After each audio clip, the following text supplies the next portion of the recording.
I love my husband. He's a sweetheart. He's a good guy. He's a Yeah. really good guy. Yeah.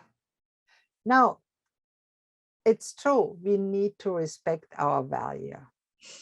Because when you treat yourself well and you recognize your own value, it spills over in all areas of your life. And that's why in my 10-part pivotal life choices course, this is part 1, the most important one to start with.